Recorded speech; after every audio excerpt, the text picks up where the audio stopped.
Bonjour à tous. Bonjour, bonjour, bienvenue à cette présentation de l'application Falco Smartphone, hein. Voilà, je vais vous partager un petit peu aujourd'hui quelques fonctionnalités. Je vais vous indiquer un petit peu comment le logiciel smartphone fonctionne. Donc, on va essayer de voir l'intégralité de l'application ensemble, hein. Donc, je suis en train de partager mon écran pour que vous puissiez ici voir les éléments que je vais expliquer. Voilà, mon écran vient d'apparaître, c'est parfait. Avant de démarrer, il est important d'indiquer que donc l'application Falco est disponible sur PC, Mac, directement en téléchargement depuis notre site internet.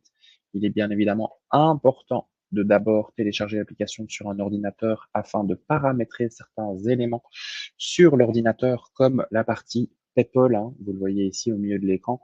Je ne suis pas encore inscrit sur le réseau PayPal. Pour pouvoir m'inscrire, il faut que je le fasse d'abord sur la partie ordinateur. C'est exactement la même chose pour la partie facturation.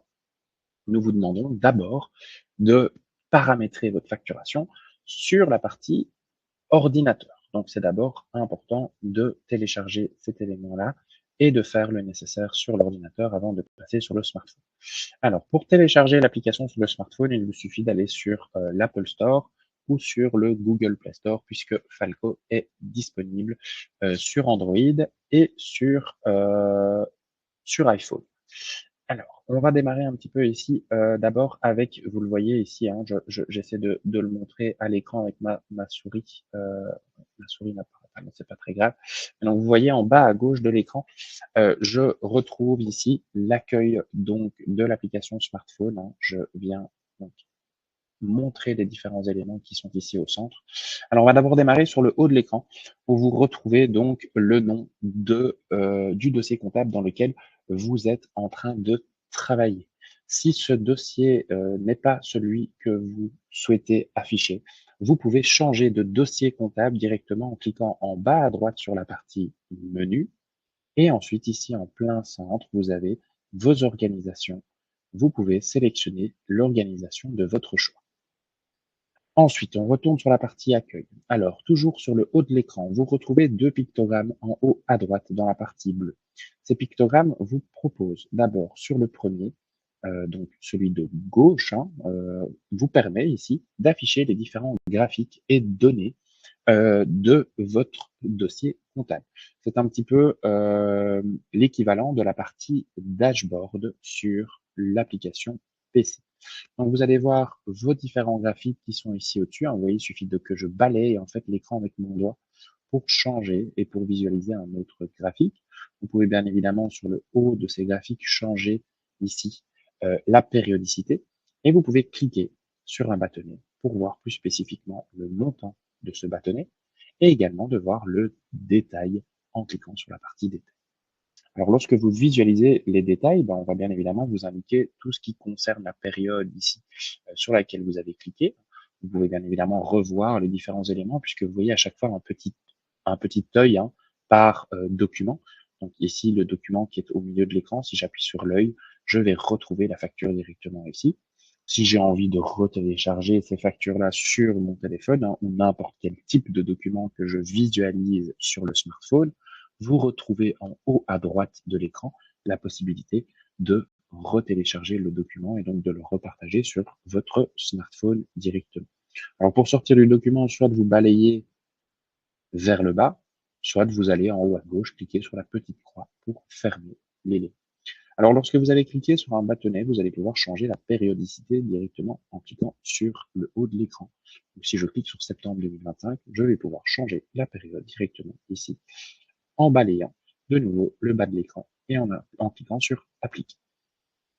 Alors, dans la plupart des éléments de Falco, hein, donc de l'application smartphone, vous avez en haut à droite de l'écran la possibilité de cliquer sur la zone de filtre, ce qui vous permet maintenant de personnaliser peut-être une période plus spécifique. Dans d'autres endroits, vous aurez peut-être des filtres pour rechercher certains documents, si vous le désirez.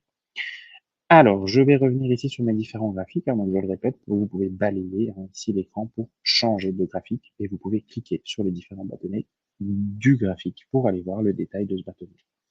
Vous avez ici en dessous exactement la même chose par rapport aux impayés. Vous avez vos impayés clients, vos impayés fournisseurs, et vous voyez que sur les deux éléments, vous avez une petite flèche qui va vers la droite. Si vous cliquez sur cette flèche, en tout cas si vous cliquez sur vos clients, vous allez revoir directement votre tableau d'impayés. Alors, ces impayés, vous pouvez cliquer sur les à recevoir ou à vérifier. Juste les à vérifier, c'est pour s'assurer qu'il n'y a pas eu un petit paiement qui aurait été fait entre temps. Alors, vous pouvez bien évidemment également cliquer, par exemple, sur Horus Software, ici, pour vérifier les éléments qui sont là, vérifier sa fiche client, et directement, depuis sa fiche client, vous pouvez voir les impayés sur le haut de l'écran, spécifiquement de Horus, pour voir les différents éléments qui concernent votre client directement ici. Alors, vous pouvez également, sur le bas de l'écran, voir vos disponibles en banque en cliquant sur le détail. Je vais le voir par la suite sur le bas de l'écran. Vous voyez qu'à côté de mon point de menu accueil, je retrouve un point de menu banque. Donc moi, je préfère y aller par là. En dessous, le top 10 des clients et puis une estimation de la trésorerie pour lesquelles vous pouvez toujours voir les détails pour voir ce qu'il se passe au niveau de votre trésorerie. Alors, on va revenir sur la partie accueil pour vous montrer de nouveau en haut à droite la petite cloche qui est en fait simplement les notifications. Si jamais vous en avez, une notification, ça pourrait être quoi? Ça pourrait être les différents messages que vous auriez reçus de la part de votre fiduciaire ou les factures que vous auriez reçues par le réseau PayPal. Toujours sur le haut de l'écran, vous voyez 3 points de menu, créer une facture, créer un devis ou ouvrir la messagerie. Alors vous pouvez ici directement cliquer sur créer une facture pour arriver sur la facturation, mais vous pouvez également atteindre, moi je vais fermer ici avec la petite croix, vous pouvez directement atteindre donc la partie facturation. Très bien. Vous pouvez ici en bas à droite depuis votre point de menu arriver directement dans l'outil de facturation ici dans les 4 éléments du centre de l'écran. Donc là, on va pouvoir en fait décider de faire plus de choses, que ce soit une note de crédit, une facture, un devis ou un acompte directement. Donc deux manières d'atteindre la facturation, soit via votre point de menu d'accueil, d'aller créer directement une facture ou un devis, ou alors via le point de menu en cliquant sur facturation. La messagerie, c'est bien évidemment la messagerie partagée entre vous et votre fiduciaire. Donc, vous pouvez revoir ici les différentes conversations que vous auriez eues avec le gestionnaire de votre dossier comptable, peut-être par rapport à simplement l'une ou l'autre, l'un ou l'autre élément manquant dans la comptabilité. Alors juste en dessous, la partie PayPal, donc ça je l'ai indiqué, vous pourrez revoir toutes les factures que vous aurez reçues par le réseau PayPal, mais il faut d'abord activer cette partie-là du côté ordinateur afin de pouvoir le visualiser dans le smartphone. Idem ici en dessous, 2-3 petits éléments de chiffre d'affaires, marge brute, les frais généraux. En fait, ce sont vos chiffres clés dans la partie dashboard. Même chose ici. Vous pouvez donc visualiser ces différents éléments-là directement dans la partie accueil. En dessous, on retrouve les documents récents, donc tous les documents que vous aurez déposés récemment par rapport justement à votre comptabilité, que ce soit des documents reçus par le réseau PayPal, des factures de vente que vous auriez déposées directement dans la partie PC, Falco PC, ou alors peut-être des scans de documents que vous auriez fait par la partie smartphone au niveau du Falco. Je vais bien évidemment vous montrer comment ça fonctionne. Alors en dessous, vous retrouvez également les graphiques et données, même chose que tout en haut de l'écran, en haut à droite, ce que je vous ai montré tout à l'heure. Alors, bien évidemment, le mot d'ordre dans les applications ici, c'est de cliquer, c'est de voir comment le logiciel se comporte en fonction des clics que vous avez faits. Bien évidemment, il est important de rappeler que vous ne pouvez rien faire de mal, vous ne pouvez pas modifier quelque chose que vous ne pouvez pas modifier, et vous ne pouvez pas supprimer quelque chose que vous n'avez pas le droit de supprimer. Alors, en bas de la page, vous trouvez également notre FAQ. Il vous suffit de cliquer dessus pour être redirigé vers la FAQ et visualiser 2-3 peut-être éléments qui vont vous aider à comprendre comment le logiciel sur le smartphone fonctionne. Alors, on va passer dans l'outil de banque, de nouveau en bas de l'écran. Alors, cette banque, bien évidemment, vous allez pouvoir rechanger les différents comptes en banque directement ici, en cliquant sur changer le compte, afin de voir les différents mouvements bancaires que vous auriez eus. Alors, il est important, bien évidemment, de rappeler que ici, on va aller visualiser ce qu'il se passe en comptabilité. On ne peut pas directement voir ce qu'il se passe sur votre compte en banque. Donc, il est important de garder en mémoire que les mouvements bancaires ne sont envoyés de la banque vers votre fiduciaire que toutes les 24 à 48 heures. Donc, il se peut qu'il y ait des différences avec vos comptes bancaires au niveau des soldes, hein. C'est totalement logique et normal, pas de problème là-dessus. C'est simplement pour que vous puissiez voir ce qui a déjà été récupéré du côté comptable. Alors, on va retourner sur la partie accueil et lorsque je clique ici sur le plus, au milieu de l'écran, vous voyez directement que je peux prendre une photo, choisir une photo dans mes photos de mon téléphone ou choisir un fichier, hein, bien évidemment, si j'ai téléchargé un fichier qui m'est arrivé par une adresse email que j'ai consulté sur mon smartphone, je vais pouvoir directement le déposer ici pour l'envoyer en comptabilité. Alors moi, je vais faire le test avec vous de prendre une photo, hein, de prendre un petit scan pour vous montrer comment ça fonctionne. Donc lorsque je clique sur prendre une photo, hop, prendre une photo, alors, vous voyez que je me mets devant mon ticket, j'ai les éléments qui chargent, je n'ai appuyé absolument sur aucun bouton. C'est le smartphone qui va faire le travail pour vous, hein. Il va scanner l'élément au centre pour que vous puissiez ici avoir un scan du ticket. Alors, vous pouvez appliquer un filtre, hein, directement ici, si jamais le ticket est pas très beau et que vous voulez rendre les choses plus lumineuses, vous pouvez bien évidemment cliquer sur le filtre pour appliquer quelque chose. Vous pouvez recadrer l'élément, hein, directement ici en changeant un petit peu, hein. Vous le voyez ici, je balaye, hein, avec mon doigt pour directement resélectionner l'élément d'une meilleure manière. Et sur la droite de l'écran, vous pouvez tourner la photo si jamais vous avez pris la photo du mauvais côté. Vous pouvez tourner l'élément pour qu'il apparaisse dans le bon sens. Sur le bas de l'écran, vous pouvez de nouveau cliquer sur Réessayer en bas à gauche pour reprendre la photo. Et si vous avez un autre document à ajouter, vous pouvez cliquer sur Ajouter sur le bas de l'écran. Une fois que vous avez terminé de prendre vos photos, vous pouvez cliquer sur Terminer. Et l'élément va s'envoyer ici directement au niveau de la compta. Vous le voyez sur le bas de l'écran, le document a été envoyé avec succès, à confirmer, 96,50 €, 5 mars 2026, et le tiers, c'était bien le Robertissimo, bien évidemment. Alors, si vous cliquez sur modifier le document, vous allez pouvoir modifier les différentes informations si vous le désirez, hein, directement par ici, hein. Aucun problème avec ça. Et si vous voulez qu'on vérifie, hein, de nouveau, on peut redescendre ici. Vous voyez maintenant que j'ai un nouveau document récent ici, le Robertissimo. Je peux cliquer dessus et je peux voir le document pour bien vous montrer que c'était bien 96,50 et que le tiers, c'était bien le Robertissimo qui est ici directement pour une date ici du 5 mars 2026. Donc les éléments, bien évidemment, analysés sont corrects, hein, donc c'est bon, c'est parfait, je n'ai rien besoin de faire. Alors si jamais vous devez supprimer un document parce que vous avez été trop vite ou peu importe, vous avez toujours les trois petits points sur le haut de l'écran, à droite, qui vous permettent de modifier, de déplacer vers la bibliothèque, hein. Donc ça, c'est déplacer vers la bibliothèque. En fait, la bibliothèque, si vous voulez, va faire état des documents extra-comptables. Donc, si vous avez besoin de garder, je ne sais pas moi, un contrat d'assurance, un contrat de leasing véhicule ou un autre document, mais qui ne sert pas à faire de la comptabilité, vous pouvez directement le scanner et le déplacer vers la bibliothèque. Et puis enfin, vous pouvez supprimer le document ici sur le bas de l'écran si jamais vous êtes trompé, vous avez été trop vite ou vous voulez refaire cette photo. Vous pouvez supprimer le document ici. Alors, sur la droite de l'écran, on a la partie tiers, hein, de nouveau, dans laquelle vous allez pouvoir retrouver l'intégralité de vos tiers, hein. Donc, vous pouvez rechercher quelqu'un directement. Alors, excusez-moi, j'ai mal tapé, hein, bien évidemment. Top, total.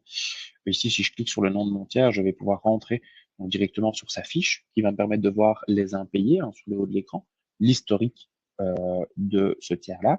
Mais également, ici en dessous, je vais pouvoir retrouver son numéro de téléphone, ce qui me permet tout de suite de cliquer sur le téléphone pour visualiser ça. Ou alors, sur le haut de l'écran, vous voyez que si je clique sur l'adresse, je vais pouvoir directement lancer un GPS. Un GPS Apple Maps, Google Maps, Waze sur mon téléphone, hein. Donc, ça me permet plus facilement de pouvoir me rendre chez mon client, mais également de vérifier si ce client n'a pas des impayés. Et à partir du moment où il est des impayés, c'est beaucoup plus efficace pour moi et de savoir et de potentiellement pouvoir réclamer ces éléments-là. Alors, ensuite, sur la droite de l'écran, ah oui, pardon, dernière petite chose importante ici, si je clique sur le plus, et vous le voyez, là, j'ai un élément supplémentaire qui est ajouter un tiers. Donc, je peux, en fait, en cliquant sur le plus, en fonction de là où je me situe, avoir des actions complémentaires. Par exemple, si je vais dans mes menus, que je vais dans facturation, si je clique sur le plus, je peux maintenant créer une facture, une note de crédit ou un devis.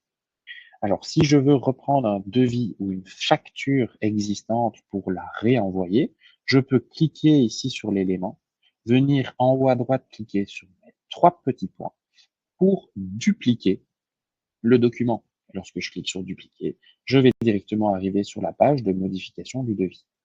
Alors le devis qui est ici, ben, je peux changer le client sur le haut de l'écran. Hein, donc, je vais cliquer sur client et on me demande si je veux modifier les informations du client déjà sélectionné ou sélectionner un autre client. Là, je peux changer directement mon client, hein. Rien de très compliqué. Je vais chercher son nom directement ici. Je peux en sélectionner un autre. Si je veux ajouter un article, ben, je clique sur le plus. Je peux cliquer sur ajouter un article. Je peux ajouter un nouvel article en bas, hein, en le créant de toute pièce, ou rechercher sur le haut si mon article existe déjà. Voilà. Test, nouvel article par exemple, et j'ai un nouvel article. Alors si vous voyez mes trois articles maintenant au milieu de l'écran, s'il y en a un qui doit aller plus haut qu'un autre, je laisse mon doigt sur l'article et maintenant je peux remonter cet élément-là dans mon document. Sur le bas de l'écran, on peut bien évidemment modifier la mise en page si nécessaire, sélectionner également d'autres options. Alors ça, c'est intéressant pour pouvoir aller sélectionner le régime TVA du client, puisque bah, bien évidemment, si mon client est un assujetti belge, il faut certainement que je mette du co-contractant. Donc je peux l'appliquer ici. Et à partir du moment où je l'applique, je vais avoir la TVA qui va être à 0% sur mes articles, et je vais surtout avoir le texte de loi qui va s'afficher sur le document. Alors, pour visualiser le document, avant de l'envoyer, je peux toujours cliquer sur l'œil en haut à droite. Je vais prévisualiser ce document. Alors, vous voyez que j'ai mon co-contracteur, alors c'est parce que mon client est anglais, hein, donc j'ai ma facture qui s'est mise en anglais, mais au moins j'ai mon texte de loi qui apparaît, et j'ai ici mon 0% qui apparaît au niveau de ma TVA. Dernière petite chose qui est intéressante, hein, sur le haut de l'écran, de nouveau, je ne l'ai pas dit, juste en dessous du client, vous pouvez changer la date du document si nécessaire, et vous pouvez également changer la date d'échéance. Rien de très compliqué, il faut cliquer, je l'ai dit tout à l'heure, c'est vraiment important. Cliquez et vous allez vite comprendre comment cela fonctionne. Alors, dernière chose, sur le bas de l'écran, vous avez la possibilité de joindre des fichiers complémentaires. Alors, ces fichiers-là, ce sont des conditions générales de vente, hein, par exemple, que j'ai envie d'envoyer avec l'intégralité de mes factures. Je répète que pour pouvoir utiliser la facturation dans le smartphone, vous devez d'abord paramétrer les éléments sur votre ordinateur. Ça, c'est absolument obligatoire. Mais ici, bah, après, je peux ajouter un document complémentaire, peut-être visualiser le document qui est joint déjà à cette facture. Et puis, une fois que j'ai fini de faire ça, bah, je peux cliquer sur envoyer. Et lorsque je clique sur envoyer, bah, c'est surtout pas, enfin, c'est pas très compliqué, hein. J'ai le numéro du document qui apparaît, que je peux modifier si nécessaire. Également en dessous, l'email du client sur lequel va être envoyé ce document-là. Et je peux surtout, en fait, ici en bas, sélectionner l'envoi par le PayPal. Alors, bien évidemment, il faut que votre client soit inscrit sur le réseau PayPal, hein, pour pouvoir appliquer cette option-là. Vous le voyez ici en dessous, le document ne peut pas être envoyé par PayPal car ce client ne semble pas être inscrit comme récepteur de documents. Alors, c'est pas grave, je vais vous montrer ici, je vais rechanger mon tiers pour sélectionner de nouveau russe. Et à partir du moment où j'ai sélectionné un client qui est bien enregistré sur le réseau PayPal, vous voyez maintenant ici en dessous que mon option d'envoi par le réseau PayPal est bien cochée par défaut. Dernière étape, je vais aller cliquer sur envoyer le document en haut à droite de l'écran. En haut à droite, j'ai mon petit avion en papier qui me permet d'envoyer le document. Et lorsque je clique sur envoyer, bah, le document va s'envoyer de manière automatique, voilà, vers la personne. OK? Alors, dernière chose, de nouveau dans la partie menu en bas à droite, vous allez pouvoir bien évidemment cliquer sur documents pour revoir tous les documents que vous auriez déposés et envoyés en comptabilité, avec la possibilité d'appliquer des filtres sur le haut, hein, uniquement les factures d'achat, et puis en haut à droite, peut-être avoir une période plus spécifique. Vous pouvez également, via votre point de menu, aller visualiser la bibliothèque. Donc ça, c'est ce qu'on disait tout à l'heure, hein, les documents complémentaires à la comptabilité, hein. Vous pouvez revoir les documents en cliquant sur le petit œil et retélécharger ces documents-là sur l'élément. Et si nécessaire, ici en dessous, vous avez les points de menu paramètres qui vont vous permettre de changer la langue de l'application, l'apparence de l'application, peut-être le réglage du scan, quelques éléments de sécurité, et ici en dessous, l'aide et assistance pour notre FAQ, signaler un problème, euh, et de voir vos informations pour votre profil et votre organisation. Dernier petit point, c'est la déconnexion sur le bas de l'écran. N'hésitez pas à vous déconnecter de temps en temps, ça fait toujours du bien à l'application de pouvoir supprimer la partie du cache pour être un petit peu plus rapide. Donc voilà un petit peu sur les différentes fonctionnalités du smartphone. Je le répète, n'hésitez pas à cliquer, à essayer. Vous ne pouvez pas faire grand-chose de mal. Et je répète également qu'il ne faut pas oublier de passer par l'ordinateur dans un premier temps pour activer l'une ou l'autre option comme la partie PayPal et la partie facturation.